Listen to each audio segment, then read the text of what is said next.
ঢাকার সঙ্গে একেবারেই সরাসরি সম্পর্ক করতে চায় পাকিস্তান এবং সেখানেই এই বন্ধুত্বপূর্ণ সম্পর্ক নিয়ে প্রশ্ন উঠতে শুরু করেছে।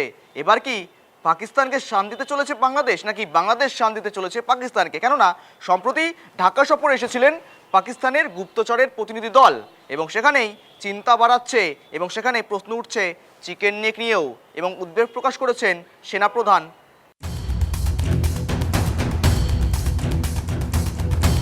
ভারত বিরোধিতার হাওয়া বইছে বাংলাদেশে। ক্রমশ সন্ত্রাসীদের আখড়া হয়ে উঠেছে পদ্মাপাড়। জেল থেকে ছাড়া পাচ্ছে একের পর এক কুখ্যাত জঙ্গি। এই সুযোগকেই কাজে লাগিয়ে ঘোলা জলে মাছ ধরতে নেমে পড়েছে পাকিস্তান। ঢাকার সঙ্গে মজবুত সম্পর্ক গড়ে তুলতে মরিয়া তারা। এমনকি কয়েকদিন আগে ঢাকা সফরে গিয়েছিল পাক গুপ্তচর সংস্থা আইএসআই এর প্রতিনিধি দল। এই পরিস্থিতিতে বাংলাদেশ পাকিস্তানের বন্ধুত্ব নিয়ে উদ্বেগ প্রকাশ করলেন সেনাপ্রধান উপেন্দ্র দ্বিবেদী। চিন্তা বাড়ছে চিকেন নেক নিয়েও। বুধবার সংবাদ সংস্থা এএনআই এর মুখোমুখি হয়েছিলেন সেনাপ্রধান। সীমান্ত সংঘাত, সন্ত্রাসবাদ নিয়ে সাক্ষাৎকারে কথা বলেন তিনি। উঠে আসে বাংলাদেশ প্রসঙ্গ। তাকে প্রশ্ন করা হয় ঢাকায় আইএসআই এর প্রতিনিধি দলের বৈঠক নিয়ে। জবাবে উপেন্দ্র দ্বিবেদী বলেন, বাংলাদেশকেই নিশ্চিত করতে হবে যাতে তাদের মাটি সন্ত্রাসী কার্যকলাপের জন্য ব্যবহার করা না হয়। আমি একটি নির্দিষ্ট দেশের জন্য সন্ত্রাসবাদের কেন্দ্রস্থল শব্দটি ব্যবহার করছি। সেখানকার নাগরিকরা যদি অন্য দেশে যায় তাহলে তারাও আমাদের প্রতিবেশী হিসেবেই গণ্য হবেন। এটা নিয়েই আমি উদ্বিগ্ন। এই মুহূর্তে বাংলাদেশের সঙ্গে ভারতের সম্পর্ক নিয়েও প্রশ্ন করা হয় সেনাপ্রধানকে। জবাবে উপেন্দ্র দ্বিবেদী বলেন, যাই হোক, বাংলাদেশ সেনার সঙ্গে আমাদের খুবই ভালো সম্পর্ক রয়েছে। একসময় ভারত বন্ধু হিসেবেই পরিচিত ছিল বাংলাদেশ, কিন্তু শেখ হাসিনার পতন ও রাজনৈতিক পালাবদলের পর এই কথা বদলে গিয়েছে।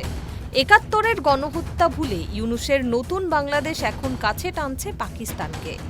ইসলামাবাদের সঙ্গে দহরম মহরম বাড়িয়েছেন বাংলাদেশের অন্তর্বর্তী সরকারের প্রধান উপদেষ্টা মোহাম্মদ ইউনূসও। জানুয়ারির মাঝামাঝি ইসলামাবাদে গিয়েছিলেন বাংলাদেশের সেনাকর্তারা।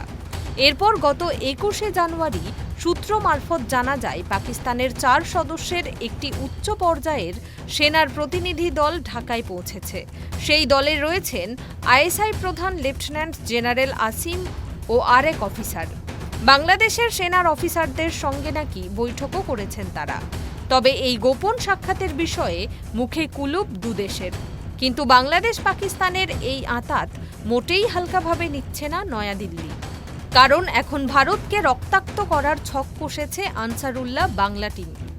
শেখ হাসিনার পতনের বাংলাদেশে অতি সক্রিয় হয়েছে আল কায়দার ছায়া সংঘ। এই এবিটির সঙ্গে যোগ রয়েছে বিভিন্ন পাক জঙ্গি সংগঠনেরও। ক্ষমতায় এসে আনসারুল্লাহর প্রধান জসিমউদ্দিন রহমানিকে জেল থেকে মুক্ত করে ইউনূস সরকার। এখন তার মদতে ভূকৌশলগত দিক থেকে অত্যন্ত গুরুত্বপূর্ণ চিকেন নেক এলাকায় আঘাত এনে গোটা ভারত উত্তপ্ত করার ছক কষেছে এবিটি। কেন এতটা গুরুত্বপূর্ণ চিকেন নেক? এই এলাকা শিলিগুড়ি করিডোর নামেও পরিচিত। শিলিগুড়ি শহরে অবস্থিত এই করিডোর ভূকৌশলগত দিক দিয়ে অত্যন্ত গুরুত্বপূর্ণ। সবচেয়ে সংকীর্ণ অংশে এটির প্রস্থ প্রায় ২০ কিলোমিটার। নেপাল, ভুটান ও বাংলাদেশ এই ৩ দেশের সঙ্গে সীমান্ত ভাগ করে নিয়েছে শিলিগুড়ি করিডোর। ভারতের মূল ভূখণ্ডের সঙ্গে উত্তর পূর্বের ৭টি রাজ্যকে বেঁধে রেখেছে এই সংকীর্ণ স্থলভাগ, যার তুলনা করা চলে মুরগির গলার সঙ্গে। সমরশাস্ত্রের সূত্র মেনে ভারতের মতো মহাশক্তিধর দেশকে দুর্বল করতে এই শিলিগুড়ি করিডোরকেই পাখির চোখ করেছে আনসারুল্লাহ বাংলা টিম। ৩টি দেশের সীমান্ত এক জায়গায় মেশায় এই পথেই অস্ত্রশস্ত্র, মাদক ও জাল নোট ভারতে পাচার করার ছক কষেছে জিহাদিরা। পাশাপাশি সীমান্তের ছিদ্রপথে সন্ত্রাসবাদীদের এদেশে প্রবেশের রাস্তা তৈরি করারও পরিকল্পনা রয়েছে তাদের। এই চিকেন নেক টার্গেট পাকিস্তানেরও। বিশ্লেষকদের আশঙ্কা, পাক জঙ্গিরা এবিটির সদস্যদের সঙ্গে হাত মিলিয়ে আঘাত হানবে চিকেন নেকে। Bureau report, tribe TV Bangla.